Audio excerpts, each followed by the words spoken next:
aren't you cooperating?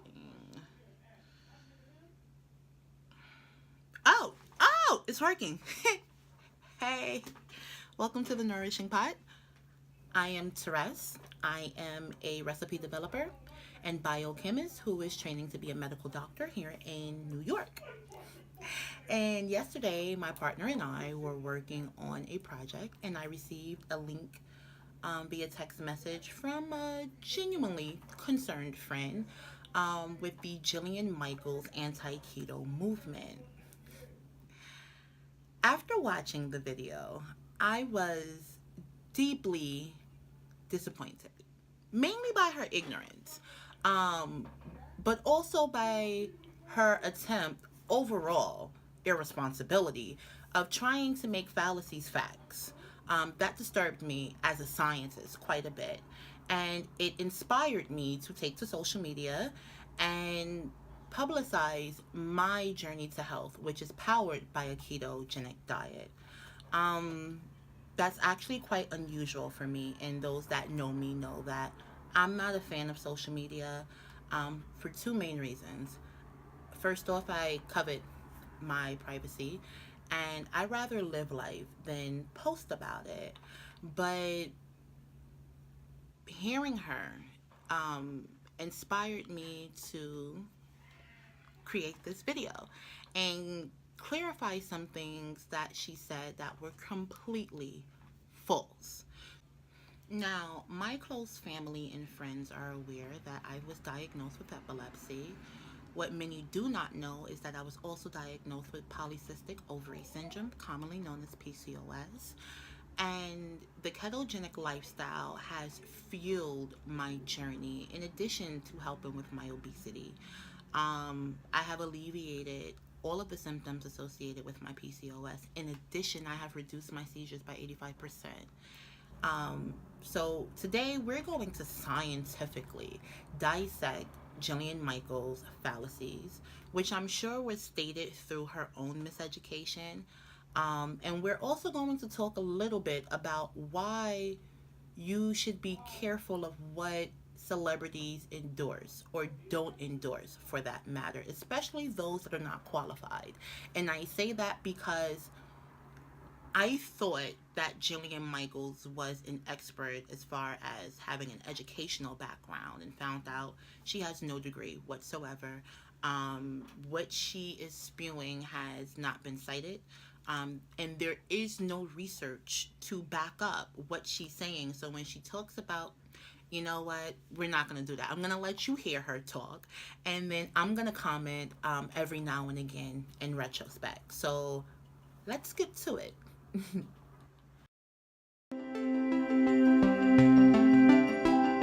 How do we really decipher the thousands of studies that are out there on all of these diets? And the problem is, what people will do to try to sell you a false bill of goods is take one study and blow that study out as though it's the entire picture, when of course it isn't. Imagine you have a massive painting, but I only showed you this tiny piece of the painting, but you had no idea what the hell else was going on over here. There's no way you could get an accurate read on if this is a sad picture, a happy picture, a danger, like there's no way you could know, correct? So when we look at keto, here's why we're saying, or not me, but here's where some of the advocates are espousing benefits. Well, what are we doing with keto, right? We're removing carbohydrates. Anything that elevates, you've got about 20 grams of carbohydrates a day that you're ingesting, which is essentially nothing. It's about 80 calories worth of carbohydrates out of what could be anywhere from a 1,600 to 2,500 calorie a day diet. So that's nothing, right? And it throws your body into a state of emergency. That's what ketosis is.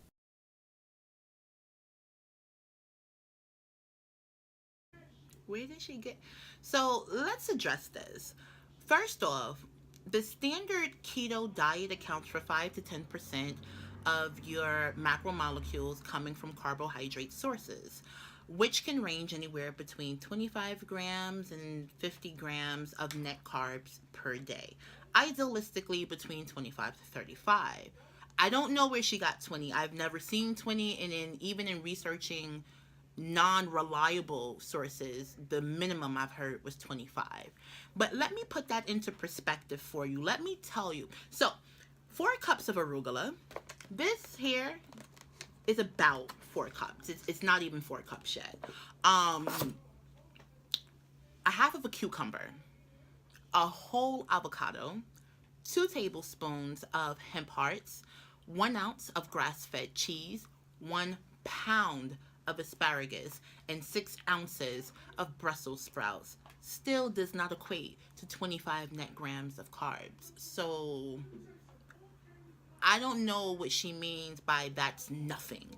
To me, that's a lot of healthy quality intake of carbohydrate sources. You have vegans that follow keto diets, which I'll admit is commitment.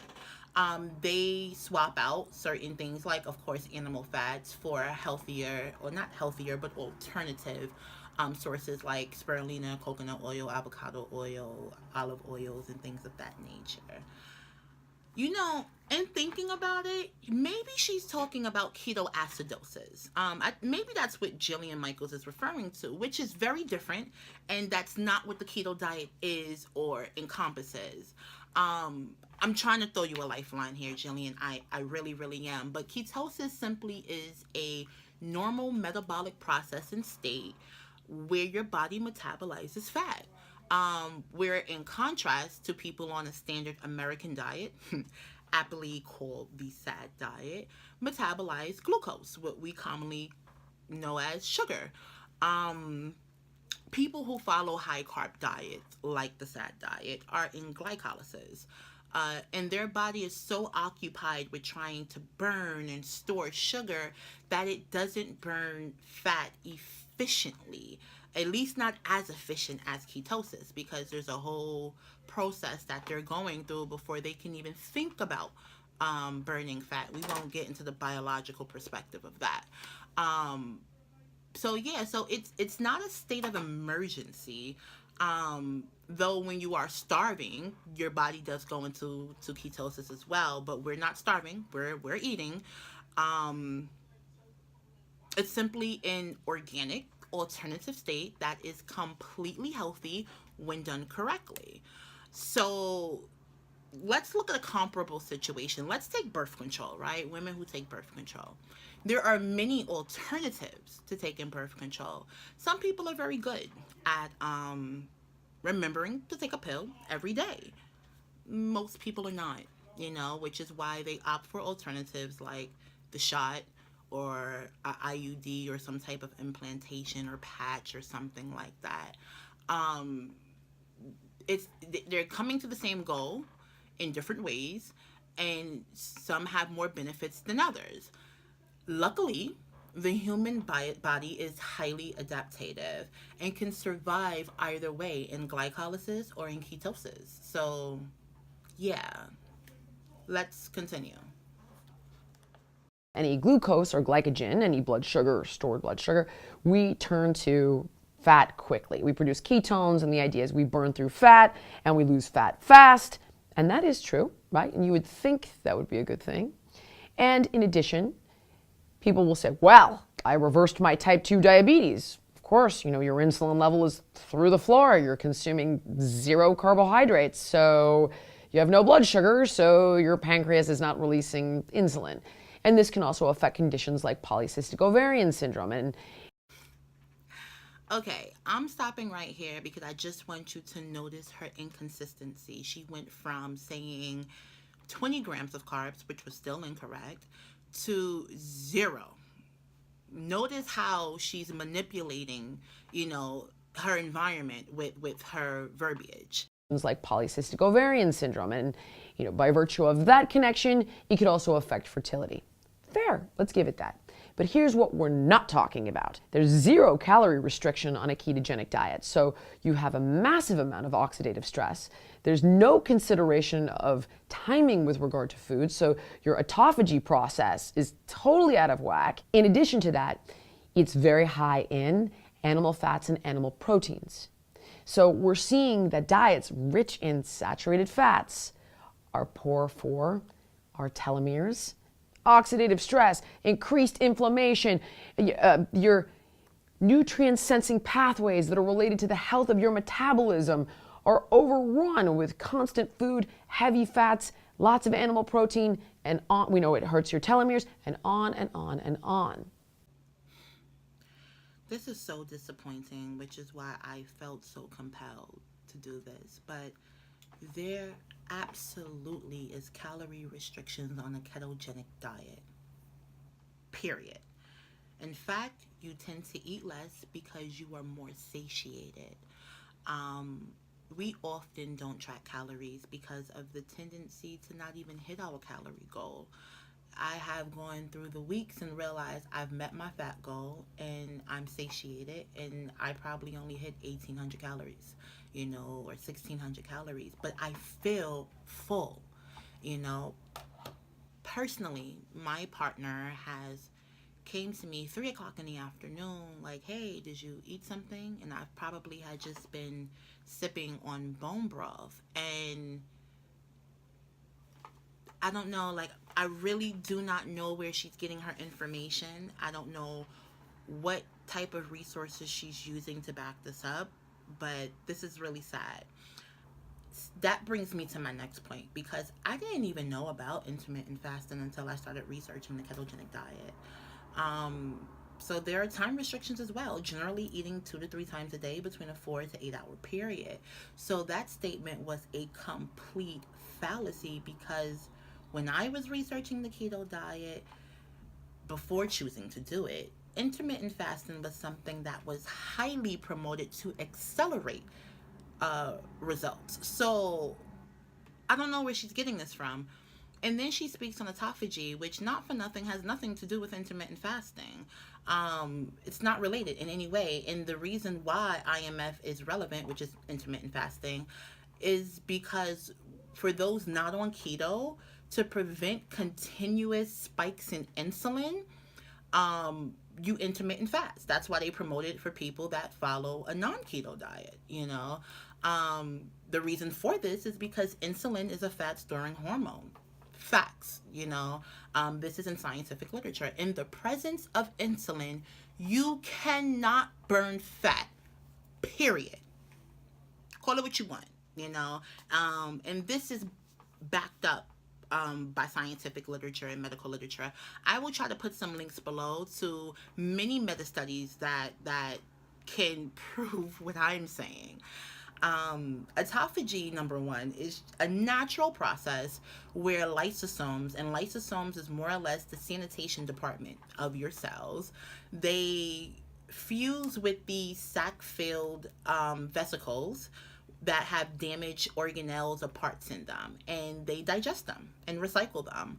I've never come across anything that stipulated that the ketogenic diet or ketones affects that process. So I'm really, really am interested in knowing where she got that from, because teach me something. And I tried Googling it. I went into the ncbi.gov research literature to find something that relates to that, and I could not find anything.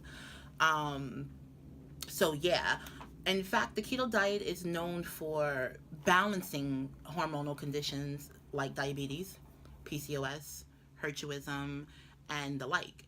And cells become more efficient because fat is a cleaner fuel source, okay? Think solar power versus electricity, where the SAD diet, standard American diet, is comparable to electric power. I can put it to you that way. Next, where did she get that keto is high in protein? I That's another fallacy. People who follow keto have a moderate protein intake, about the same as someone that's on a SAD diet. If they didn't, they will undergo something that we call GNG, which is gluconeogenesis, and that's where your body will convert protein into sugar. So that's not true. Keto is high fat, moderate protein, and low carb. There is nothing wrong with quality grass-fed animal proteins and fat. Simple. We use saturated fats like grass-fed butter, lard, tallow, coconut oil, and the like, because they are highly stable even when heated. And that's great because when things are highly stable, they don't change their chemical structure. Our body can recognize and utilize it correctly. So I'm a little disappointed. But a diet that's high in saturated fats and monounsaturated fats is only problematic when combined with high carbs. So yeah, you know, as a matter of fact, there are many vitamins that are fat soluble, meaning that they only dissolve and can be used and bioavailable in the presence of fat. And those vitamins are vitamin A, D, E, K, which are all very important vitamins for the body. I've never come across a sugar soluble vitamin ever. One way to sensitize somebody's body, again, to insulin is exercise. I've been doing this a heck of a long time. I've reversed type 2 diabetes. I've helped people get off all medications for type 2 diabetes and PCOS and get pregnant after years of trying and failing through a common sense diet where we don't eat too much, we eat real food, and we have balanced macronutrients. So I can give you all those benefits with none of the negative side effects of keto. I may only be a scientist training to be a doctor, but I can assure you exercise alone does not sensitize your body to insulin. Um, Weight loss, insulin sensitivity, 80% nutrition, 20% exercise. If what she was saying was true, we could eat whatever we wanted and work out afterwards. And we all know we can't do that. So I don't know. As a matter of fact, at your next physical, talk to your primary care provider. They can confirm this. Her reference to common sense is quite intriguing because 95% of her clients gain their weight back. And that's not her fault, but that is an indicator that the lifestyle that she's showing them is not sustainable. So I'm not saying it's your fault that your clients gain back their weight. No, absolutely not. But it's not a sustainable lifestyle. It is what it is. And your statistics prove that. The keto diet is the inverse of its sad counterpart. Once you are in ketosis, you no longer crave carbs, and that's what really takes it over the top. When your body feels like it's under attack, it signals you almost always, which is why your stomach growls or hurts when you're hungry. You get headaches or fevers when there's internal inflammation, vomiting, diarrhea, etc. When she said emergency and speaks of inflammation, that's what I think. And the keto diet is not associated with any of these things. So that's interesting. But let's get to her last point. Keto. And last thought on keto, we're stripping our body of certain fruits which have a ton of antioxidants and polyphenols in them. So again, when we look at oxidative stress and free radicals and how they're aging us, we need to look at antioxidant foods that help to combat that. When you start cutting out digestive enzymes in papaya and pineapple and mango and all of the beta carotene, which is one of the top things to help keep your telomeres long, something like keto is detrimental on so many different levels. And the amount of benefit is so small when we can take a completely different path, get all the benefit over here, none of the negatives over here, and all the benefits over there. Now, the stripping of fruits from our diet is something that I am very interested to talk about because this is simply not true. And I will tell you why. Every person on the keto diet eats fruit almost every day, and I'm going to explain that in a moment because They don't even realize it. A lot of vegetables, well, technically, a lot of fruits we treat as vegetables, and they're not. Some of which you probably don't even realize. Perfect example: avocado, which scientifically speaking is a single seeded berry. Tomatoes, too, are technically fruits as they carry the seeds of a plant. Aubergine or eggplant is also a berry. Peppers, cucumbers, courgette, or what is it called? Zucchini, olives, okra, all are fruits that are inclusive in the keto diet, but we simply treat them as vegetables in the world, that is. Other fruits too are allowed in small amounts, mainly berries, strawberries, raspberries, blackberries. So we are receiving the phytonutrients. Something else that is highly promoted is organ meat. You know, a lot of people that are on the keto diet tend to eat liver, and liver is a nutrient dense powerhouse. So I find it very interesting that thus far she has yet to name one negative effect of being on keto that's accurate. But I can give you a common one, and it's described as the ketogenic flu or the keto flu. And the reason why people go through this, and it's very temporary, is because your system cellularly on a molecular level is literally switching out machines. So it's going from machinery that was once overran by trying to burn sugar, and is changing over to, it's kind of like changing your house from electricity to solar power. You know, it takes a little time to get the machinery up to work for the house, but when it's done, it's wonderful. It, after everything goes up and the banging and this and the that is done with and it's there, it is a cleaner, less expensive fuel source. So yeah, and that's avoided, not for nothing. You can easily avoid the keto flu by increasing minerals such as potassium, magnesium, and sodium, especially sodium, because your kidneys become highly efficient at expelling sodium. But people who do not tend to do this may experience the keto flu, and as mentioned, it's temporary, lasts 2 or 3 days type of situation, nothing major. And drinking bone broth can counteract those effects, among other things. So, in summation, please do your research before starting any lifestyle change, and remember that individualized medical advice should not replace anyone else's. Maybe supplement it, but not replace it. You can't always trust what people tell you. Ask questions to get the right answer. And don't allow people to manipulate you, because had I not had a background in biochemistry, I would have easily believed Jillian because she sounds so convincing. But she's not a doctor. She's not a registered nurse. She's not a dietitian. Her field of expertise is exercise physiology, and I'm being kind in saying that because she doesn't hold a degree in this field.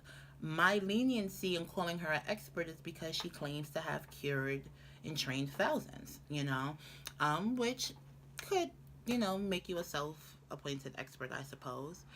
But we have the luxury of having high quality resources at our fingertips, but it means nothing if we don't use it. Apparently, she didn't properly do her research, and I know that because not one resource was cited, not one study was given, despite her rant about studies being blown out of proportion. Her ignorance, however, did inspire me not to covet my privacy and allow you guys to see what my everyday keto life will look like. You can look forward to videos in the future regarding that. I've lost recently 10 kilograms, which is equivalent to about 20 pounds, in 2 weeks. In 2 weeks.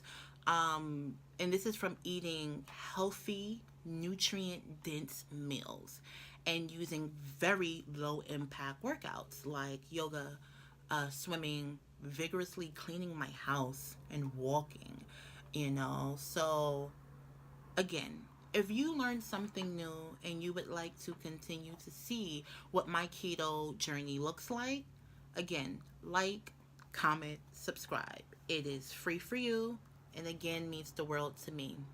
Until next time, bye guys.